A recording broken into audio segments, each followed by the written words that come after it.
Hello student, आज के lecture में हम लोग इलेक्ट्रोमैग्नेटिक इंडक्शन के अंदर ही एक टॉपिक है motional EMF from Faraday's law. तो उसके बारे में आज के लेक्चर में हम लोग स्टडी करेंगे। चलिए let us we can continue. Motional EMF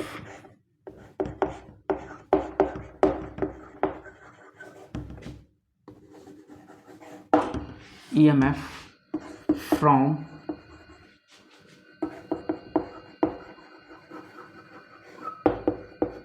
Faraday's laws।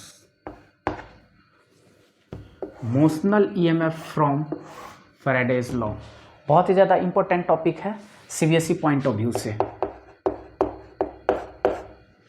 यहाँ पे सीबीएसई 100% एक क्वेश्चन पूछता है। तो सबसे पहले हम लोग समझने का कोशिश करते हैं what is the meaning of motional EMF.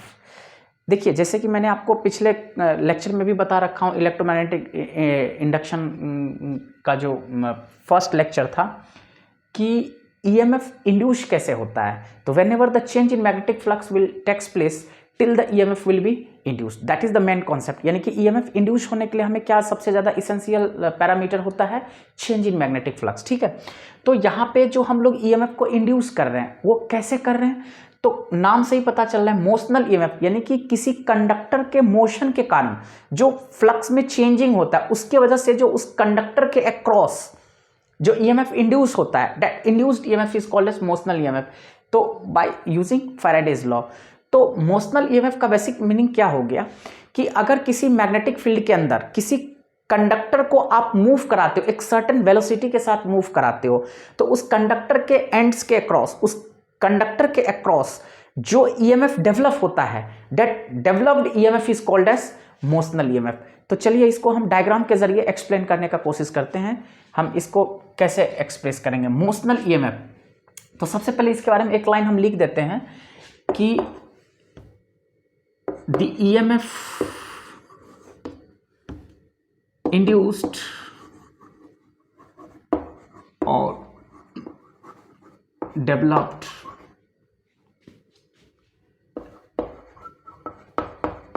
across the ends of the rod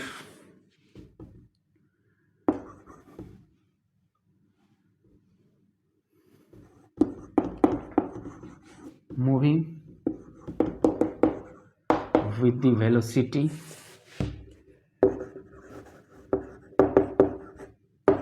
v in the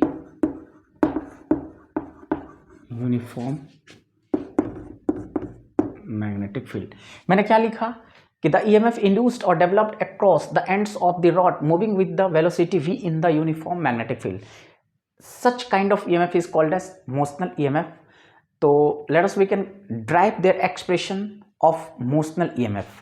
तो इसका एक डायग्राम हम सबसे पहले एक्सप्लेन करते हैं। डायग्राम इसका कैसे बनेगा, देखिए डायग्राम को समझाने के लिए हमें क्या लेना पड़ेगा, एक रेक्टेंगुलर लूप लेना पड़ेगा। तो मैं यहाँ पे लिख ही देता हूँ, लेट अ रेक्टेंगुलर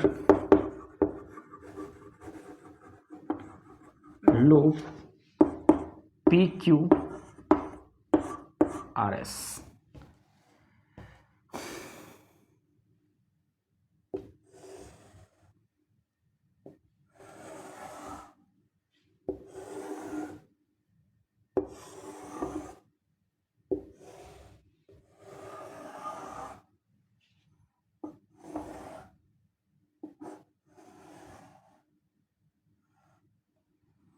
ठीक है, पी क्यू आर एस, ये हमारे पास एक रेक्टेंगुलर लूप है। ये हमने यूनिफॉर्म मैग्नेटिक फील्ड को रिप्रेजेंट कर दिया।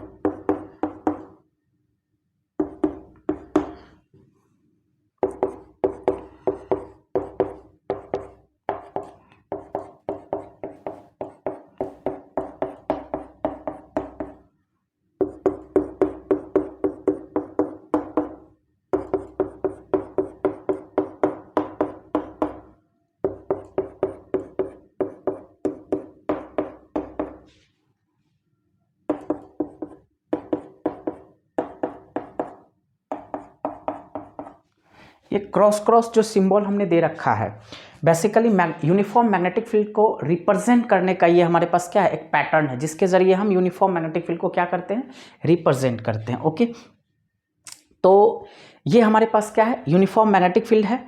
इसके अंदर हमने क्या किया, ये पी क्यू आर एस, ये हमारे पास क्या है, एक रेक्टेंगुलर लूप है जिसको हमने रख रखा है। ठीक है, तो अगर मैं इसका लेंथ देखा जाए तो मैं लेंथ को क्या ले लेता हूं, सपोज करते हैं इस लेंथ को हम लोग क्या मान लेते हैं, x। इस लेंथ को क्या मान लेते हैं हम लोग, x। इसमें कोई दिक्कत ना, आई होप डायग्राम में दिख रहा होगा। लेंथ को हमने क्या मान लिया, x। अब उसके बाद जो इसका ब्रेथ है उसको हम लोग क्या मान लेते हैं, l। इसमें कोई दिक्कत नहीं। तो आप यहां पे देख सकते हैं ये हमारे पास पी क्यू आर एस, ये हमारे पास एक रेक्टेंगुलर लूप है। ये हमारे पास रॉड है, यानी कि आप यहाँ पे ये ऐसे दिखा सकते हैं, ये हमारे पास क्या है, रॉड है कि नहीं है, मूवेबल है। ये रॉड मूव करने वाला मान लेते हैं, सपोज करते हैं ये रॉड किस वेलोसिटी के साथ मूव कर रहा है, v वेलोसिटी के साथ क्या कर रहा है, मूव कर रहा है।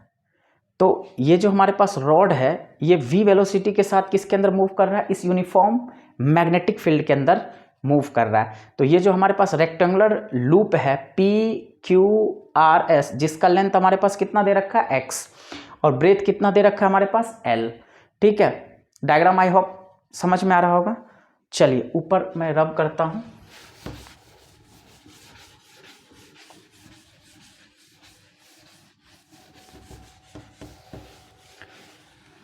देखिए, तो हमने देखा कि let a rectangular loop P Q R S, ठीक है, इन विच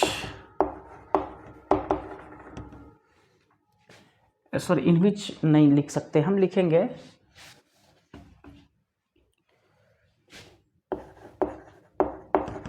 which kept in the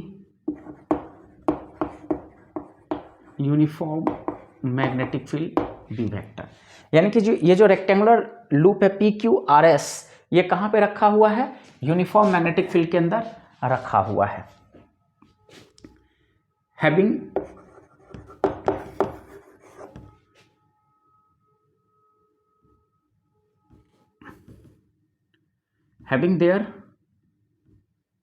having length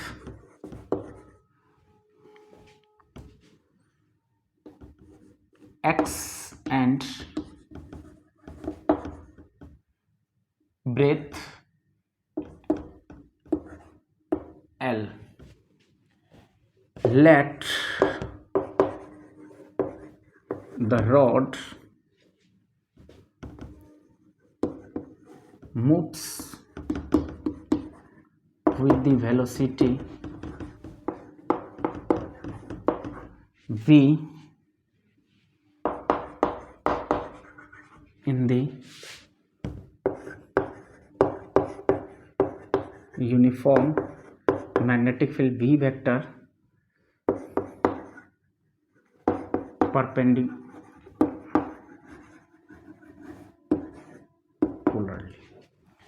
अब इंटरेस्टिंग फैक्ट इसके अंदर क्या है समझने वाला, कि अब हमारे पास एक यूनिफॉर्म मैग्नेटिक फील्ड है जिसके अंदर हमने पी क्यू आर एस जो है एक रेक्टेंगुलर लूप को रख रखा है। ये हमारे पास रॉड है जो v वेलोसिटी के साथ इस यूनिफॉर्म मैग्नेटिक फील्ड के अंदर क्या मूव कर रहा है, परपेंडिकुलरली मूव कर रहा है। तो जैसे ही ये रॉड मूव करेगा, व्हाट हैपन, जो हमारा डायमेंशन है इस रेक्टेंगुलर लूप का एक जो डायमेंशन है वो हमारा x क्या हो जाएगा, चेंज होगा। यानी कि x यहाँ पे क्या होगा, डिक्रीज होगा। क्या होगा, x डिक्रीज होगा। तो हम इस चीज को देखते हैं, ठीक है। Let the rod moves with the velocity v in the uniform magnetic field perpendicularly, then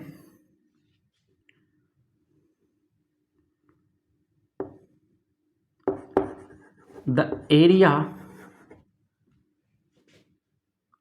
of the loop decreases।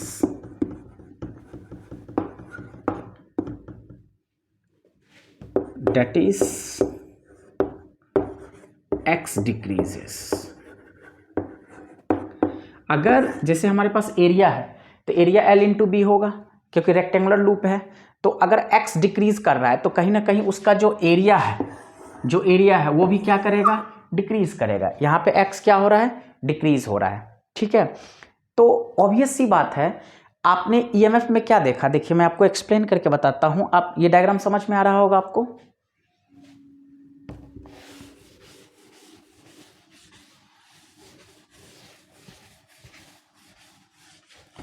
आप इस डायग्राम को ध्यान में रखिएगा, मैंने ऑलरेडी स्केच कर रखा हूं। तो यहाँ पे x क्या हो रहा है, डिक्रीज हो रहा है। तो हम ये कह सकते हैं x decreases with the time t, मतलब टाइम के रिस्पेक्ट में ही तो x हमारा क्या कर रहा है, डिक्रीज कर रहा है। कब, जब जो हमारा रॉड है वो क्या कर रहा है, v वेलोसिटी के साथ परपेंडिकुलर यूनिफॉर्म मैग्नेटिक फील्ड के अंदर मूव कर रहा है, तो तब x जो है वो हमारा टाइम के रिस्पेक्ट में क्या हो रहा है, डिक्रीज कर रहा है। तो so the flux linked with the rod PQ, flux linked with the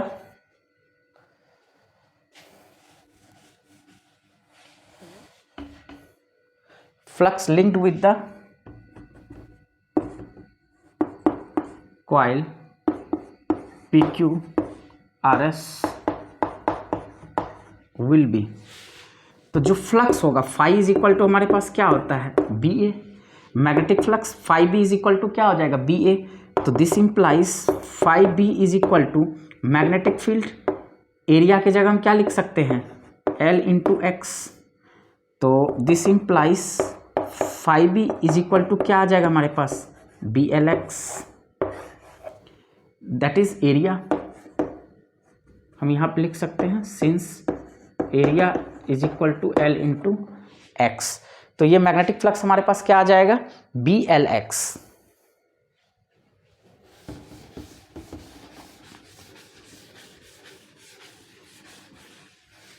अब मैंने टॉपिक में पहले ही लिखा motional EMF from Faraday's law, तो हम फ्राइडे का लॉ अप्लाई करेंगे।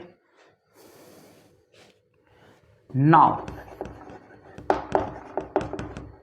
According to the Faraday's laws, EMF is equal to हमारे पास क्या होता है, minus D phi by D T. तो this implies EMF is equal to minus D phi के जगह पर हमारे पास कितना आ गया, बी एल एक्स अपॉन में डी टी।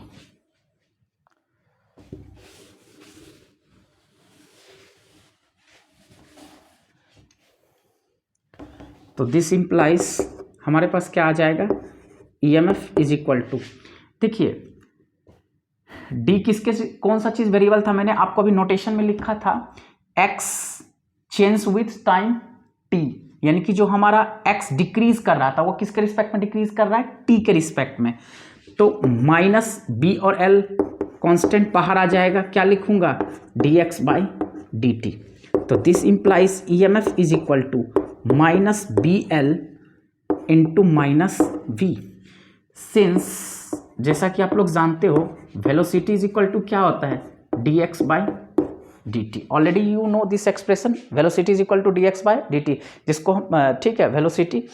तो अब यहाँ पे कहोगे कि वेलोसिटी को माइनस के फॉर्म में क्यों लिखा हूँ, क्योंकि ये वेलोसिटी जो है वो क्या हो रहा है, एक्स के डिक्रीज होने की वजह से हो रहा है। Velocity is in opposite direction, velocity is in decreasing direction, are got my point or not. तो x हमारा क्या कर रहा है, डिक्रीज कर रहा है। तो हम यहां पे लिख सकते हैं this implies EMF is equal to minus minus plus, यानी कि प्लस हमारे पास क्या आ जाएगा, BLV। ठीक है, यहां पे लिख सकते हैं सिंस, यहां पे आप लिख दो, यहां पे हम लिख सकते हैं since dx by dt is equal to minus v, because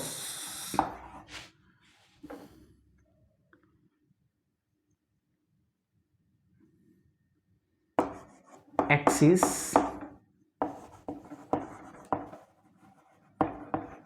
decreasing.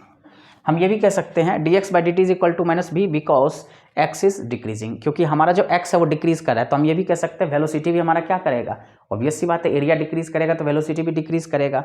तो यहाँ पे dx by D T is equal to minus v जो हो गया, हम ये भी कह सकते हैं velocity is in opposite direction as well as velocity is also decreasing because x is decreasing. तो this is EMF, hence motional EMF